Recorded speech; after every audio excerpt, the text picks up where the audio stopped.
OPS எடுத்துக்கிட்டா அப்போ EPS எப்படி வருவார்? அதனால ஓபிஎஸ்க்கு நம்ம ரெஸ்பாண்ட் பண்ண வேண்டாம். ஓபிஎஸ்ல அப்ரோச் பண்ணியிருப்பாங்க, இவர் ரெஸ்பாண்ட் பண்ணாமல் விட்டுருப்பாரு.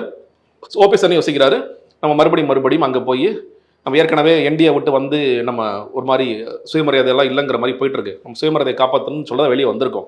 அப்போ அட்லீஸ்ட் இப்போ மறுபடியும் தவறான டிசிஷன் எடுக்காம நம்ம திமுக பக்கம் கூட போயிடலாம், நம்ம தனி கட்சி ஆரம்பிக்கலாம், பிற்காலத்தில் திமுக கூட்டணி வைக்கலாம் அப்படிங்கிற இடத்துக்கு நகர்கிறார்.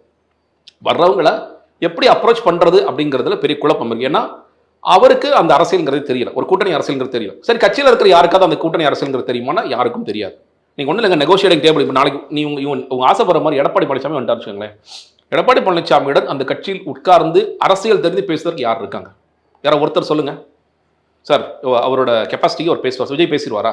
விஜய்கிட்ட வந்து அவர் இப்படியே சொல்லுவோமே, தம்பி உங்களுக்கு ஒரு 20 சீட்டு கொடு, இல்லை தனியாக வந்துட்டார் ஒரு 60 சீட்டு கொடுக்குறேன், லிஸ்ட் பண்ணி கொடுங்க, எந்தெந்த சீட்டில் நீங்கள் ஸ்ட்ராங்காக இருக்கீங்கன்னு சொல்லி சொன்னால் விஜய் அவரால் சொல்ல முடியுமா இந்த தொகுதின்ட்டு?